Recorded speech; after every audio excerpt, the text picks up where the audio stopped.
Howdy folks, hope you're all having a good one, and welcome back to World of Tanks with the Mighty Jingles.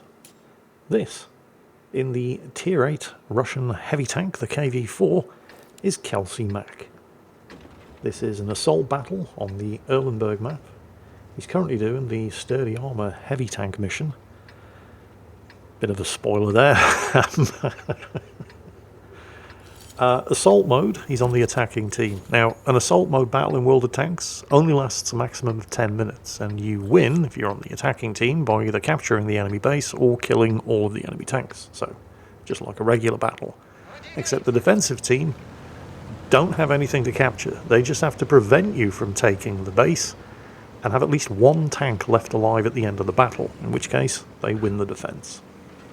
The good news for Kelsea Mac, and there isn't a lot of good news, but the good news is that, well, the KV-4 is an extremely tough tank. It's not very fast, it has horrible damage per minute. He doesn't even have the ZIS-26 107mm gun, he's got one of the 122mm, so his firepower and damage per minute is going to be pretty bad. But hey, at least he's in a tough tank. Unfortunately, the bad news is that he's in an extremely tough Tier 8 heavy tank in a Tier 10 battle. Yeah. And while the KV-4 does have strong armour, the proliferation of gold ammo at this kind of level means that it's, well, it might not be tough enough. Even as a top tier heavy, which he absolutely isn't, this is a Tier 10 battle, just relying on the thickness, which is impressive thickness, but just relying on the thickness of the KV-4's armour is usually a bit of a recipe for disaster, because it's all kind of flat. So, to make the most out of the thick armour on this tank, you do have to learn how to angle it effectively. The key word here being effectively, because just angling your armour against incoming fire from one direction can often mean that you're exposing the flat side of the armour to incoming fire from another direction. Fortunately, this is a city map, and tanks like the KV-4, who do, especially when they're bottom tier, rely on effective armour angling for their survival, love nothing more. Oh, that hurt. Gold ammo from an E100, because of course it is. Yeah, there goes 2/5 of his health already. But, as we were saying, tanks like the KV-4 that do rely on effective angling of their armour for their survival, particularly in a Tier 10 battle like this, love nothing more than parking up in a city street where they can effectively angle their armour without having to worry too much about unwelcome shots from the flanks, such as the one just suffered by Kelsea Mac there, as that E100 saw him coming. So not a great start, and that T110E5 over there is taking a big old hammering. Speaking of T110E5s that are taking a hammering, his teammate here, Eagle Sword, is getting, well, 7 different shades of shit smacked out of him by, amongst other things, the T110E3 tank destroyer at the other end of the road. One more hit and he's dead. Now, there's not a lot that Kelsea Mac can do in this situation, because he certainly doesn't have the firepower. But he has the armour, and he also has access to the one consumable in this game that Wargaming haven't figured out a way of monetising yet. Teamwork. Eagle Sword there in chat, the E5, thanking him for taking the hits so he doesn't have to. Unfortunately, these hits are going into his tracks. I mean, you know, that's not unfortunate. It's better going into his tracks than into his hull armour, but shots absorbed by your tracks don't actually count for the purposes of damage blocked. Which is a bit of a bummer when you're on a mission that actually relies on blocking damage for success, but hey, it's better than the alternative, which would be dying. Just blocked 400 there, gold from the Tortoise, that's an extremely dangerous tank destroyer, and another 400. It's not just the Tortoise and the E3. I mean, the Tortoise and the E3 alone would be a terrifying thing to be facing in a city street like this, but there's a Grom down there too. Well, there was. Kelsea's just destroyed him. The E5 taking cover behind him is, while he's reloading, continually typing in chat just what an absolute hero Kelsea Mac is here for keeping him alive. This is pretty much a textbook example of you tank him and I'll spank him.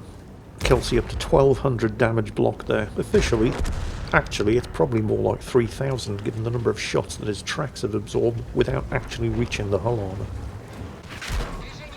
And there's another one, now up to 2000 damage blocked, although the tracks did eat that one. That is one seriously pissed off tortoise. And the E5 is still alive. Kelsea knows he's not going to be able to penetrate the tortoise's armour, not at this range, well, not at any range, so he goes for the track shot. Keeps the tortoise immobilised and blocks him long enough for the E5 to get the killing shot off, and that just leaves the... Oh, and there goes the E3 as well. Spanked with a flanking shot from the Jagdtiger on the hillside all the way over at the other end of the map. He probably only had a couple of seconds to get the shot off, but he did. The E3 is dead, and both Eagle Sword, still with less than 300 hit points in the T110, E5 and Kelsea, although they have less than 1,000 hit points between the two of them, are both still alive. Now there's an E100 at the end of the road, almost certainly going to be firing gold, because let's face it, they all do. Kelsea attempting to take cover behind the wreck of the dead tank. Unfortunately, the KV-4, as well as being very tough, is also a very tall tank. And the E100 was able to snipe the sort of mini turret on top of the main turret. So Kelsea's adventure sadly ends here. Eagle Sword's, however, does not. And Eagle Sword is already up to more than 7,000 damage, by the way, all of which was due to Kelsea taking the hits for him and keeping him in the game. A single penetrating hit from that E100 is going to finish Kelsea off, and when they first spotted him, that guy had 2,200 hit points. Eagle Sword's going to need 2 more shots to kill him though, and you can always tell when the E100 is reloaded. Notice how he's angling his turret away to avoid giving a flat turret front for Eagle Sword to shoot at. And unfortunately, well, unfortunately for Eagle Sword, not unfortunately for Schmitty there in the E100, he doesn't screw up the final shot, the one that mattered. However, shaving that final 267 hit points off Eagle Sword's T110 E5 cost Schmitty in the E100 nearly 2,000 hit points of his own. I'd call that a fair trade, especially since it means he's now a one-shot kill for the Jagdtiger, racking up another flanking kill from the hill all the way over the other side of the river.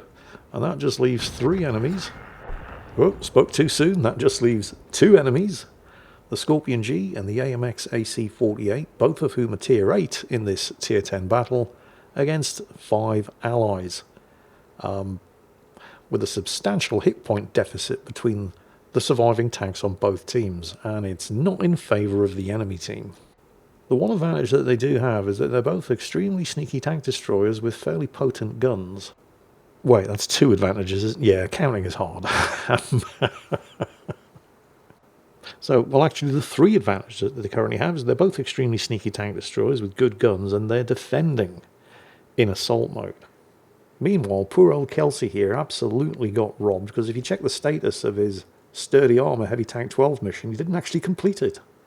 Well, okay, he was never going to complete it because he didn't survive, and he didn't get the damage done requirement, but it's only credited him with 3,150 of the 5,000 damage block that's also required to get this mission done, which is a travesty of justice. I mean, you all saw the tanking that he was doing. Sadly, a lot of those shots went into his tracks and didn't actually count for the purposes of getting this mission complete. Ah well. 2 minutes of this battle left. Those 2 enemy tank destroyers are still there. And as somebody else is pointing out in chat, going after them one at a time ain't going to work. There's a lot of open ground you've got to cover in order to get into those woods and root out those 2 tank destroyers.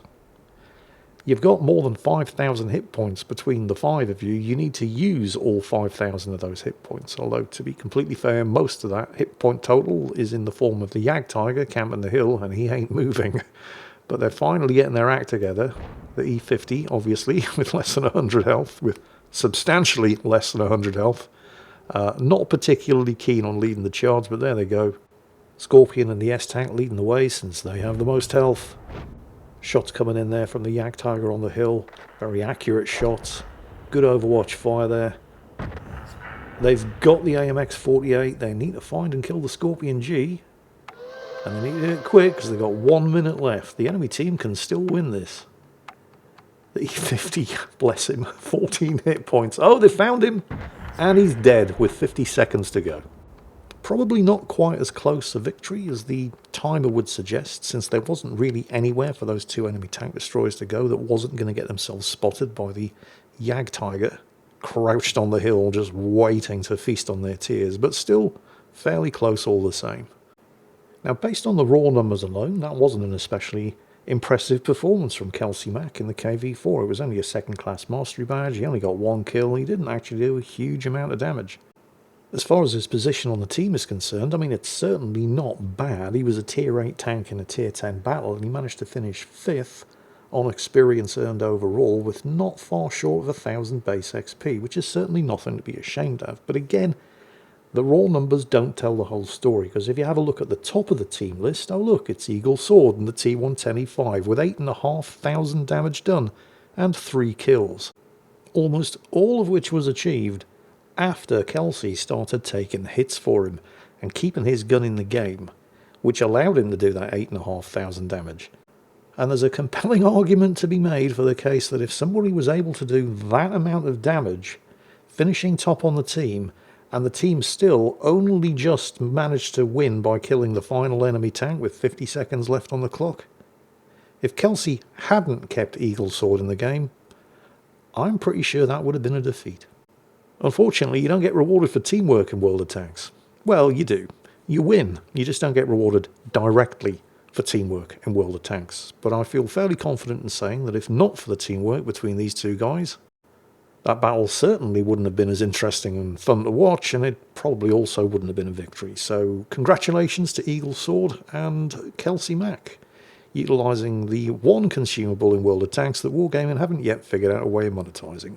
Teamwork. It makes the dream work. Hope you all enjoyed it, and as always, take care, and I'll catch you next time.